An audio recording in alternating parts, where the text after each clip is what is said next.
Back to the subject of reaction. Today the world kneels at the altars of optimizing, scheduling, forecasting apps and dashboards, and 5-year plans. You see, and all the while the heart beats like a frightened bird in a cage, calling this panic by a holy name. Control has put on the garments of faith and speaks in the idiom of wisdom, yet it is only a nervous habit begging the universe to obey. Take no thought for your life, the master said, and we promptly took 10,000 thoughts, color-coded and subscribed. Now, I am not against a calendar or tomorrow's loaf of bread. I am against the belief that bread comes from clocks and salvation from spreadsheets. That belief is reaction, and reaction is the measure of our faith. If you have faith, you will not react to the appearances of discord. Faith is not an emotion and not a theology. Faith is the refusal to be stirred by the picture, whether the picture shouts disaster or whispers seduction. Be still and know that I am God. Not be clever, not be speedy, be still. Silence the impulse to fix, defend, arrange, attack, even to clarify. The degree to which you do not react is the degree to which you have withdrawn your belief, and the degree to which you have withdrawn your belief is the degree to which the appearance has lost its borrowed life. Resist not evil, not because evil is to be accommodated, but because there is no evil power to resist. There is only one power. You withdraw your side of the tug-of-war rope, and the rope falls. Do you see that? Surrender, then, is not losing. Surrender is ceasing to fund the picture with belief. When you stop paying the bill, the theater cannot keep the spotlight on the villain. All right? But you ask, how do I surrender without giving up my life, my work, my responsibilities? Must I sit in the cave while the children need breakfast and the business needs calling? No, never abandon duty. Abandon only the urge to govern outcomes. We are not here to change appearances. We are here to cease feeding them. The action will appear, sometimes a word, sometimes a silence, sometimes a departure, sometimes an embrace, but it will not be driven by the craving to win. Stand still and see the salvation of the Lord is not a command to paralysis. It is the end of compulsive meddling. Let me tell you, a young manager sat in my room with 3 crises and 4 plans, a trembling mouth and a proud mind. I said, never enter the case humanly. Put all plans aside for 1 minute, then for 1 minute more. Not thinking, silence. We waited. No voice, no thunder, only a loosening in the chest, a softening in the eyes. The next day, a call came that reordered the whole situation without his cleverness. Did he do nothing? He did what mattered. He refused to react. And life, which is God, revealed a way where will could not. Peace, be still. The storm wasn't persuaded. It was unfed. So the foundation is laid. Faith is shown by your reaction. And surrender is the quiet withdrawing of your belief from the seam. You will keep house, keep books, keep promises, but you will not keep fear. When the appearance swells and threatens, you do not fight. You fast from concepts, from desires, from alarms, for this kind goeth not out, but by prayer and fasting. We will not alter the picture by force. We will starve it of our credence. And in that fasting, a different food appears, the hidden manna, the authority that acts without hurry and without outcome as its master. Now, do you see that? Now, before we go any further into practice, let us unmask the machinery that keeps the nerves on a leash. Because if you think this is your private quirk, you will try to fix yourself and only tighten the noose. This is not your fault and not their fault. This is a universal hypnotism, an atmosphere of thought that has been believed in for ages. We wrestle not against flesh and blood, Paul said, but against principalities, against powers, and then he named them without a single human name attached. You see, not your temperament, not your boss, not your upbringing, a climate, a current, a tide of believing that says, control or perish, hustle or be devoured, forecast or be forgotten. It dresses well. It calls itself prudence and responsibility and best practice. It flashes dashboards and sends you hacks and morning routines, and it whispers threats about what happens if you loosen the grip. If you don't watch the market, you'll lose it all. If you don't check the child every 10 minutes, harm will come. If you don't frame the narrative will frame you. Now listen, this is universal belief. This is mesmerism.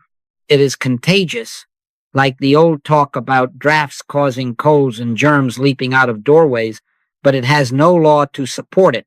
Infection and contagion have no law. Fear and control have no law. There is only one law. There is only one power. When you grant reality to a second power, fear, chance, you have made an idol and then hired yourself as its priest. All right? How do we end that priesthood? By recognizing the idol is nothing. Thou couldst have no power at all against me, except it were given thee from above, said the master to Pilate. He wasn't flattering a governor. He was denying the reality of a human ordinance as cause. So with your dashboards and terrors, they have no power except what you lend. The moment you see that this has nothing to do with this person, this timeline, this noisy headline, and everything to do with a universal belief we have been breathing as air, that moment you will feel the first slack in the rope. Shame drops out, and with shame, the compulsion to defend the habit. When you stop taking it personally, you stop defending it and you stop feeding it. Do not make a sin out of planning or a virtue out of chaos. That would be just another side to take, and we take no sides. We stand with principle. We neither fear, love, nor hate any appearance. We look straight at the atmosphere of control anxiety and say, not mine, not yours, not anybody's, an impersonal hypnotism. And in that naming, in that impersonalizing, its authority begins to dissolve. You are not pushing it out, you are starving it of belief. Remember, there is only one power. All else is appearance, supported by belief, not law. And if it is not law, it cannot endure when belief is withdrawn. Be not conformed to this world, not because the world is evil, but because its patterns are borrowed, unowned, shadow stencils moving on a wall. Our task is not to fix the shadows. Our task is to cease providing the light behind them. Do you see that? Now, let us come to the very heart of this. What does surrender actually do? It is not passivity, not abdication, not a folding of hands while the house burns, you see. Surrender is the refusal to enter the case humanly. It is the refusal to desire a change of pictures. We are not here to repaint the scene or to move actors from stage left to stage right. We are here to withdraw the electricity that lights the stage. No man can serve two masters. When you serve the picture, you lend it life. When you serve principle, the picture loses your current and has no way to shine. That is surrender. Surrender removes the contest because it refuses sides. We neither fear, love, nor hate any appearance. We stand with principle, not with outcomes, not with parties, not even with the side that seems noble today. Put up thy sword into the sheath, the master said, and his meaning was not cowardice. It was the end of believing in opposing powers. If there is only one law and one life, then there is nothing to conquer, only mesmerism to stop financing. All right? Then when the report comes, when the market dips, when the child shouts, when the body trembles, your work is not to counterpunch, but to refuse to be drafted. Resist not evil. not as weakness, but because you will not make a law where no law is. At the same instant, surrender shifts identity. Christ is the only identity. Never believe in a selfhood apart from God. The entire machinery of control is built upon the phantom of a separate me who must manage, protect, and perform. I and my Father are one is not a verse to embroider, it is a statement of fact. If there is no self apart from God, who is there to manipulate? Who is there to bargain? Who is there to rush? The minute you touch that oneness, sometimes only as a faint consent to it, you cut the wires of compulsion. You cease pushing a cart that has no wheels and no cargo. Do you see? Now, this restraint becomes a mantra of courage. Don't react to the appearances. Don't rush to fix. Don't bargain with God for results. God is not a power set over against another power. God is not a lever to pull when the machine jams. Not my will, but thine be done. This is not pious language. This is the act by which you let law be law. The human will wants a schedule, a proof, an outcome dressed to its liking. Surrender gives none of these. It gives reality to reality and none to unreality. And so the struggle ends not because the scene has shifted, but because you have withdrawn the only fuel it ever had, your belief. Ye shall know the truth, and the truth shall make you free. To know truth here is to stand so quietly with principle that the picture, having no patron, no ticket seller, no choir of frightened thoughts, cannot continue its performance. Surrender isn't losing. It is the end of lending reality to unreality. When you cease to fund the dream, you wake. When you wake, you act, but never as a reaction and never as a hostage to results. Be still, stand with principle, and let God be God. All right? Now we take this into the streets and the boardroom and the kitchen table, because it is in the heat of sides that we forget principle and begin to fight shadows. Labor and capital, marriage and divorce, artist and critic, you could spend a lifetime choosing flags and never once touch God. Judge not according to the appearance, but judge righteous judgment. Righteous judgment is not a verdict for one party and against another. Righteous judgment is the recognition that Christ is the only identity and principle, the only law. Therefore, we refuse to be hired by a side, not even by the side that hires us. We attend, we listen, we note the facts, and then we take our stand where there are no camps, only God. In a labor dispute, you will be tempted to sympathize with need or to admire efficiency and call it virtue. Never enter the case humanly. Sit down inside and be still. Let the figures speak. Let the grievances speak. Attend the contracts, and then close the ledger of reaction. Render unto Caesar the things which are Caesar's. Do your competent due diligence, and unto God the things that are God's. Your interest is only this. Bring forth the activity of spirit. Let the right form appear in its time. And if the one that engaged you wants to lose, that's his business. Yours is to refuse polarization. I have sat in such rooms where both sides wanted victory. They received instead a third arrangement. Neither had conceived some separations of functions, some new training, some dissolving of a plant, and harmony came without a winner. And should harmony require that the venture close? Let's have it. We do not preserve forms, we honor life. In marriage, we are no one's advocate. If spiritual harmony can only be achieved through separation, let's have it. Not as punishment, not as triumph, but because only that which God joins endures. What therefore God hath joined together, let not man put asunder. You see, if it is God joined, our silence will strengthen it. If it is humanly lashed together by fear, guilt, or economics, our silence will loose it. He that loveth father or mother more than me is not worthy of me, which is to say, prefer principle to human bond, and the bond that is true will shine. For the artist, hounded by critics, do not fight ink with ink. He shall not strive, nor cry, neither shall any man hear his voice in the streets. Go into the inner room, forget even your ideas of art. In that split second of silence, let God be God. Then work as you are given to work. Success, reviews, galleries, these are Caesar's coins. Take what comes, but never let them instruct your faith or your reaction. Blessed are the meek, for they shall inherit the earth. The meekness that will not contend is the authority that quietly governs.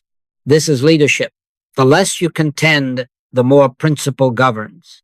Attend the facts, sign the papers, keep the appointment, but do not allow facts to rule your inner court. The battle is not yours, but God's.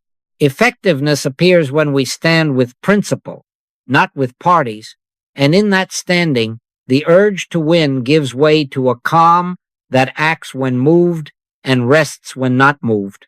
Put up thy sword. Be still. Let Christ's government appear in its season. Do you see? Now, how do we come into that government without noise? Not by improving our theories of God, not by adding stronger affirmations, not by better logic. God isn't mind. God isn't even soul. Nobody knows what God is. You see why that offends the theologian and relieves the weary? If God could be fitted to a concept, the sharpest thinker would own the kingdom. But no man hath seen God at any time. So be freed from the superstition that thought can climb to God. Nobody by taking thought can contact God. Think about truth as you please for schoolwork, yes, but thinking about truth is not God contact. The letter killeth, but the Spirit giveth life. The letter is our phrases, our structures, our cherished outlines. The Spirit is the living presence that requires no sentence. Therefore the way is this: retire from words, enter into thy closet, and when thou hast shut thy door, pray to thy Father which is in secret. Shut the door on argument, on desire, even for a right outcome. Let the breath fall quiet. Allow a split second, only a split second, when you are not rehearsing a truth, not bargaining with heaven, not monitoring time. Silence. If a statement comes, let it go. If a fear comes, neither believe nor fight it. Wait.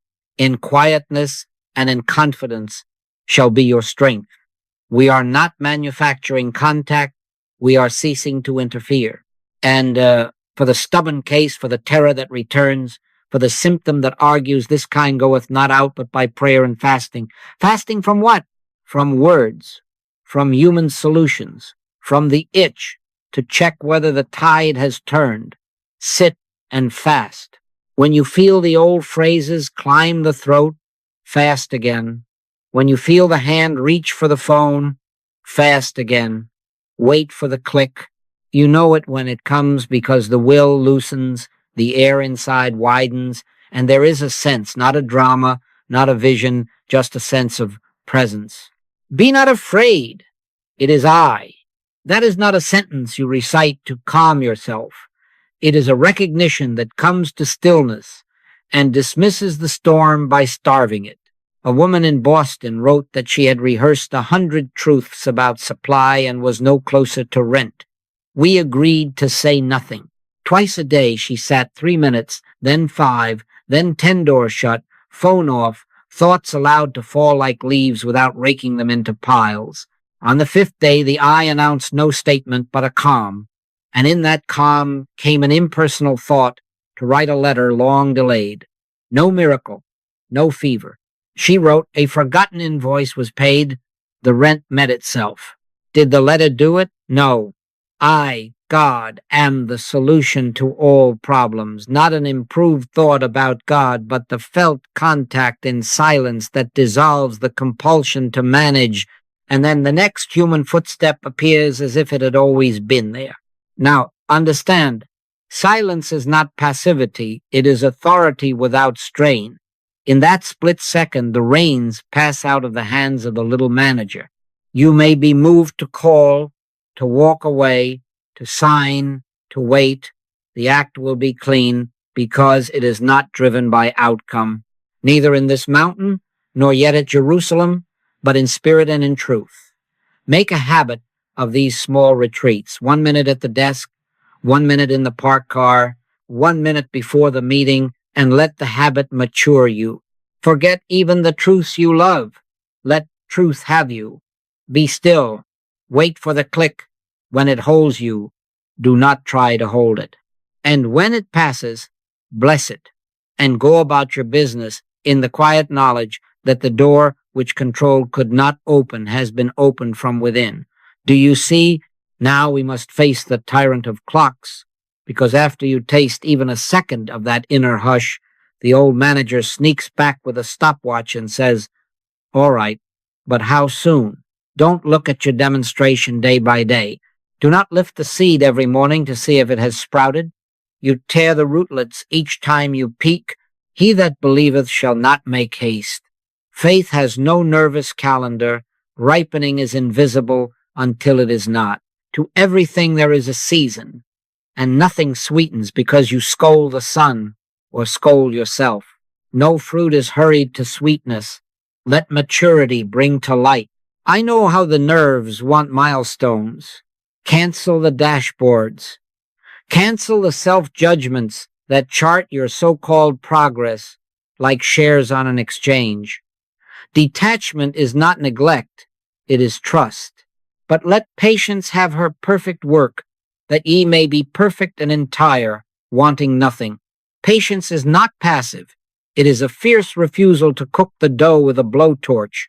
The fire must cure the clay, you see, and clay cured in a hurry is brittle in the hand that must carry water. Though it tarry, wait for it, because it will surely come, it will not tarry. You say, that's a contradiction. No, it will not tarry from the law's point of view. It only seems to tarry to the mind that monitors. Saul of Tarsus, do you imagine he fell from the horse on Thursday and preached on Friday, 9 years before he went out? Years of inward sorting, of old zeal dying, of a new voice learning to be heard without thunder. If you have been touched and then sent into the quiet where nothing seems to happen, rejoice. The sap is rising where you cannot see it. The root is strengthening against winds, yet unannounced. Do not report on God's timing to God. Do not grade your ripening by day. Now here is the courage you will require. Obey the inner no when the world demands a yes. Divine timing is not indecision. It is fidelity to the rhythm that does not ask you. There will be moments when a contract is on the table, the room is hot with now or never, and inside there is no wind. Do not move. Stand still and see the salvation of the Lord. And there will be moments when all counsel says delay, and the inner atmosphere clarifies like morning, then moves swiftly and without apology. This is not caprice, it is governance. Do the next ordinary duty. Keep your word. Water the tree, but do not count the leaves. Be still and know that I am God. Not be still and watch the clock. Be still and know. In that knowing, hurry ends. Detachment from timing is not delay. It is fidelity to a ripening you do not govern. And when ripeness answers of itself, it will be clean, it will be sound, and it will not require your frantic shepherding. Do you see? Now, I want you to see this not as poetry, but as casework, because we have not been sent to admire principles, we are to live them. When we stopped helping, help arrived. Over and over the same lesson. As long as we managed, the fire had air. The moment we withdrew our reaction and entered silence, the flames fell of themselves. The battle is not yours, but God's. All right, let me show you. There was a city conference room thick with heat, the smell of old carpet, coffee cups, and long grievances, management over here, labor over there, both with folders, both with histories. They wanted me to bless a side, you see, to coach a clever phrase that would corner the other. Never enter the case humanly. I sat in the back and looked not at faces, but at the universal belief being paraded, two powers, two rights, two wrongs. I named it silently impersonal hypnotism of fear and scarcity, not theirs, not mine. Then I refused to react. No inner applause for one argument, no inner flinch at the other. Silence. He maketh wars to cease unto the end of the earth. In that stillness, rancor began to lose oxygen. A third proposal strolled in like an uninvited guest. Reassignments. Neither camp had considered. A joint safety council. A cooling period without penalties. Nobody won.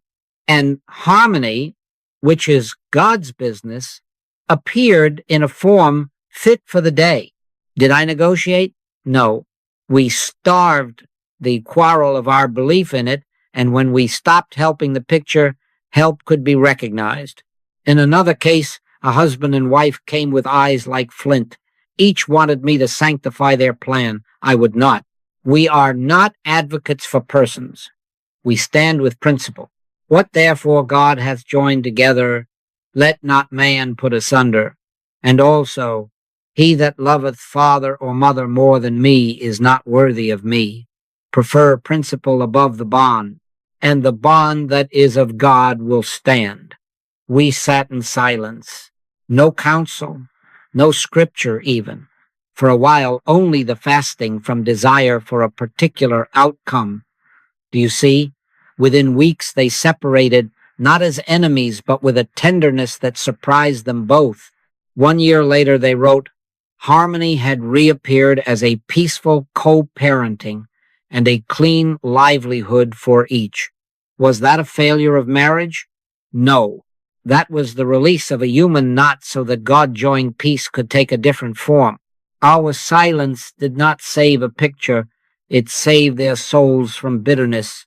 Then a healing case. A man from Denver with a torment that had been prayed over, affirmed over, and argued with until he was as weary of truth statements as he was of the pain. I said, we will not treat, we will fast. This kind goeth not out but by prayer and fasting. We agreed to sit at dawn and at dusk, wordless. The first 2 days the mind fidgeted. I kept my post impersonalized the claim, not his, not anybody's, a universal belief in a power apart from God. Refuse reaction. Touch silence.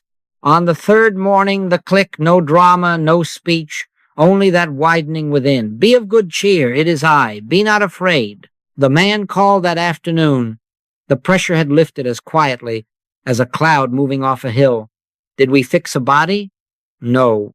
We withdrew the belief that there was a power to fix, and the appearance, unfed, fell. The method is always visible if you look. Impersonalize, refuse to react, be silent, and then let God have its perfect work. Render unto Caesar your ordinary duties, sign the paper, pack the box, make the call, but render unto God your allegiance to one power. The moment we stopped helping the appearance, help arrived where it could be recognized. Non-reaction plus silence outperforms management because it ceases to loan the problem its seeming law. Be still and know that I am God. And in that knowing, what should be is. Do you see? Now let me hand you the working ladder, not a theory, but a way you can climb at the very moment the picture shouts and climb again when it whispers. We do not climb to a result. We climb to quiet, and quiet is authority. All right? 4 rungs and the guardrails that keep you from throwing yourself back into the river. First, universal belief. Name it and nullify it. This has nothing to do with this person, this organ, this deadline. This is a universal hypnotism pretending to be cause. We wrestle not against flesh and blood. Right now, I nullify any seeming effect from a universal belief. There is only one power. Say it if you must, but mean it, and then let the statement do its work like salt dropped in water. Do not argue with symptoms, statistics, or faces.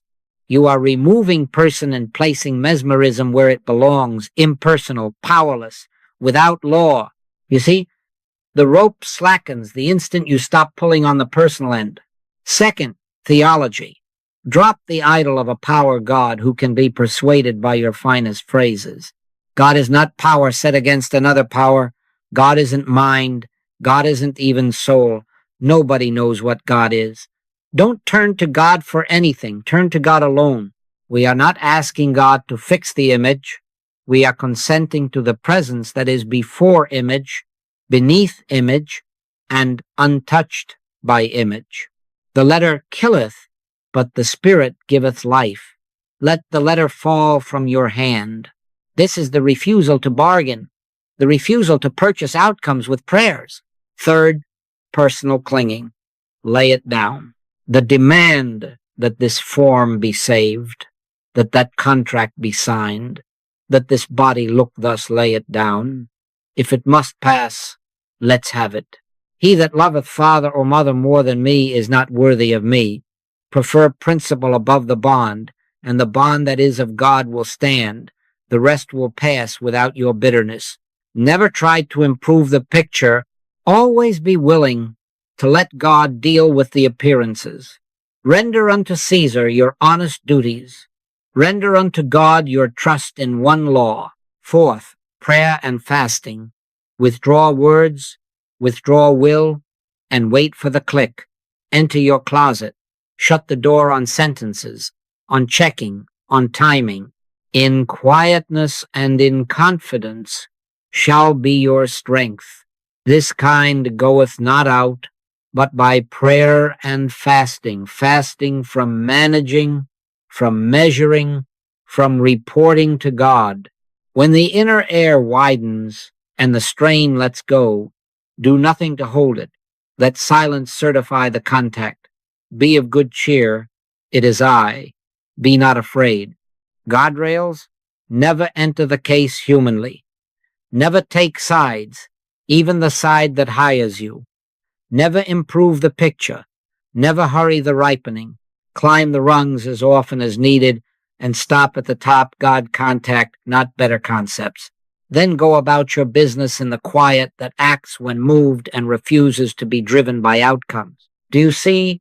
Now we take the ladder off the wall and make it a rule. You can live with your shoes on, because authority isn't learned in emergencies. It is trained in the small refusals, steady, ordinary, everywhere. All right? A daily rule of non-reaction, so the nerves are taught to stay in Christ, not to sprint after every bell that rings. 3 silences, not long faithful. Morning stillness. Before a foot finds the floor, sit on the edge of the bed or in the chair by the window 1 minute, then 2, then 3. No statements, no plans. In quietness and in confidence shall be your strength. Let the breath fall harmless. Consent to presence without asking it to do anything for you. Do you see that? Then, somewhere between breakfast and noon, again 1 silent minute, and again late afternoon before the second wind or the evening rush. These 3 are not devotions to earn a blessing. They are fasts from reaction, brief removals of your hands from the wheel so Christ's governance can be felt. Neither in this mountain, nor yet at Jerusalem, but in spirit and in truth. Make your closet where you are. Now, the micro-surrenders. Before you answer a message, make a trade. Correct a child, 1 breath of non-reaction. Neither fear, love, nor hate the appearance. Refuse the inner flinch or the inner applause. Then act as you are moved. Resist not evil, not to be passive, but because you will not invest the picture with law, you will find that the rebuke you give after that breath is clean, and the no you speak bears no residue, and the trade you decline leaves no itch to check whether you were right. In these inches, the nerves learn who governs. Language next. Train your tongue to be loyal to principle. Purge side-taking phrases. They always, we never, we must win. They are the problem. Replace them with speech that neither accuses nor defends. Let's be still and see. We stand with what is right, not with sides. I am willing that truth appear in any form. Let your communication be yea, yea, nay, no embroidery, no pleading. Never enter the case humanly, even in words. You will feel the hush enter the room through your sentences. Sabbath everywhere. Man was not made for the Sabbath. Sanctify the desk, the commute, the kitchen. Worship in spirit and in truth by sprinkling the day with those one-breath refusals to react. At the sink, feel for the click. On the train, 1 minute of quiet. In the store line, lay down the inner commentary and be still. Render unto Caesar your ordinary duties. Render unto God your undivided allegiance amid them. And the evening, review without scorekeeping. Do not chart wins and losses. That is the old accountant.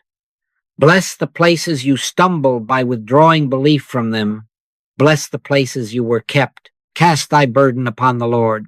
Thank the unseen governance that threaded your day, and lay it down whole. He giveth his beloved sleep. Then sleep not as escape, but as trust. This is how spiritual authority is trained.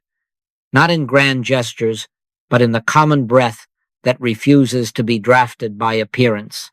Steady, ordinary, everywhere. Be still. Let God be God.